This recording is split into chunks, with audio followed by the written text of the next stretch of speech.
The First World War unleashed a level of devastation the world had never imagined. On the Western Front, the French army had spent years trapped in the endless misery of trench warfare, soaking in mud, choking on shell smoke, and watching entire battalions vanish in minutes. By 1917, France was at its breaking point. Morale had collapsed to the point where one more disastrous attack could push the army into total rebellion. The Western Front had become a steel cage of barbed wire, concrete bunkers, and machine gun nests stretching across hundreds of kilometers. Every year, Allied generals promised that this would be the big breakthrough, the attack that would finally shatter German lines. And every year, thousands of French soldiers climbed out of the trenches, and almost none came back. The men had a name for it: La Boucherie, the Slaughterhouse. But despite the failures, the High Command still believed victory was only one more offensive away. In April 1917, a new commander arrived, General Robert Nivelle. Confident and persuasive, he assured France that he had a plan that would win the war in just 48 hours. His strategy called for a colossal artillery bombardment, followed by a rapid assault between Arras and the Chemin des Dames Ridge. Politicians, desperate for hope, believed him. Many experienced officers did not. What Nivelle didn't know was that the Germans were already prepared. Their intelligence service had intercepted French communications, and they had strengthened their defenses along the entire sector. When the attack began on April 16, 1917, 850,000 French soldiers surged forward against 35 German divisions entrenched behind the nearly impenetrable Hindenburg Line. The outcome was a nightmare. French infantry advanced through driving rain and thick mud straight into machine gun fire. In some regiments, men were cut down so fast that the lines barely moved at all. By the end of the first day, 40,000 French soldiers were dead or wounded, and despite his promise to stop the attack if it failed, Nivelle continued the offensive, not for 2 days, but for 18. Day after day, another 10,000 men fell. When it was finally halted, France had gained only a few kilometers. At the price of mass despair, Nivelle was removed from command, but the damage was done. The army was shaken, furious, and dangerously close to open revolt. Events like these are hard to truly imagine. The confusion, the terror, the decisions that shaped entire nations. And that's why we tell these stories here, at History in a Nutshell, bringing the past back to life, one moment at a time. By 1917, the French army had endured nearly 4 million casualties since the start of the war. The soldiers were worn down to nothing physically, emotionally, and mentally. Their leaves were repeatedly postponed, food was scarce, and the trenches had become infested with rats. Many had stopped believing anything their commanders said. So when news spread that Nivelle's grand offensive had accomplished absolutely nothing, something snapped. At first, small groups of soldiers quietly refused to head back to the front lines. But soon, entire companies openly disobeyed orders. Men shouted, "Down with the war," and "We've had enough." Some units stayed in their rest camps and simply refused to return to the trenches at all. Some soldiers even tried to slip onto trains and head toward Paris, only to be intercepted by military police. There were a few incidents of drunken scuffles or minor vandalism, but overall, the unrest was surprisingly calm. These men weren't trying to destroy anything. They were simply refusing to fight. And the movement spread fast. Within a matter of weeks, entire sections of the French army were caught up in the unrest. Somewhere between 30,000 and 40,000 soldiers, across as many as 16 army corps, refused to return to the front lines. For the French High Command, this was a nightmare scenario. The possibility of the army collapsing from the inside.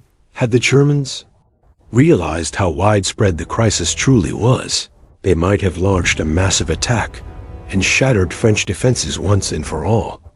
Some officers even feared France was on the brink of repeating what had just happened in Russia.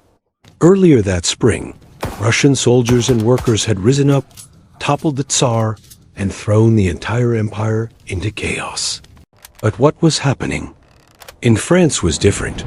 These mutineers weren't calling for a revolution, and they weren't trying to surrender. They still believed in defending France. They were simply done marching into hopeless offensives. A socialist soldier named Louis Barthès later wrote about it. Some of his comrades talked about forming a Soviet-style soldiers' council, like in Russia. Barthès refused, saying, "I had no desire to shake hands with a firing squad just to pretend we were Russians." Instead, he pushed for a peaceful protest that demanded fair treatment, and their demands were incredibly modest. Stop the pointless suicidal attacks, improve food and living conditions, create a fair and reliable system for leave. They weren't asking for power. They were asking for dignity. That's what makes the French mutinies of 1917 so unique. A massive military rebellion fueled not by ideology, but by pure exhaustion and the human instinct for survival. When Nivelle was finally removed, General Philippe Pétain was brought in to restore order. Pétain was admired by the troops. He understood what years of trench warfare had done to them, and he promised to listen. His strategy was a blend of firm discipline and compassion, and a balance of carrot and stick. And the first step? He moved quickly to punish the most extreme cases of disobedience. Thousands of soldiers were rounded up and put on trial. Roughly 22,000 men were convicted of mutiny or desertion. Somewhere between 200 and 500 received death sentences, but only a few dozen, around 26 to 55, were actually executed. The rest were imprisoned or had their sentences suspended if they agreed to return to duty. The message from the high command was unmistakable. Refusing orders would not be forgiven, but punishment alone couldn't solve the crisis eating away at the army. General Pétain knew that, so after tightening discipline, he turned to the deeper issues. He traveled from unit to unit, speaking directly with the frontline troops. He promised them their lives wouldn't be thrown away for pointless assaults. He improved rations, increased rest periods, and overhauled the leave system, making sure every soldier got consistent time away from the misery of the trenches. And, most importantly, he called off all major offensives until the army had recovered. And it worked. By the summer of 1917, order had returned. The men were still exhausted, still bitter, but they stood their ground once more. They would defend France, but not blindly march into slaughter. The French mutinies remain one of the largest military protest movements in modern history. Yet they were astonishingly controlled. France didn't collapse like Russia. The government stood firm. The front lines held. The message from the soldiers could not have been clearer. We will fight for France, but we won't die for nothing.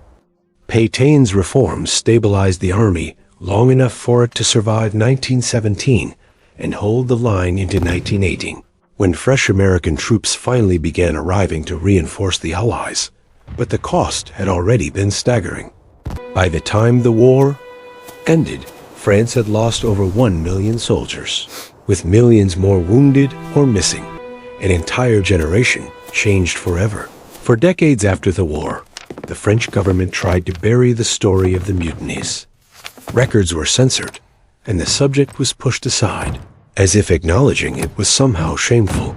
But today, historians see it differently. The mutinies weren't an act of treason. They were an act of humanity.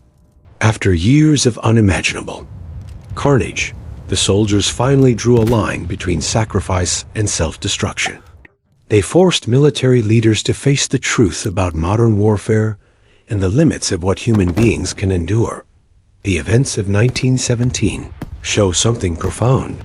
The courage of the French soldiers wasn't just in charge across no man's land. It was in standing up to impossible demands. And because they did, the French army survived. And when the decisive moment came in 1918, Those same soldiers held firm against Germany's final onslaught and helped bring the war to an end.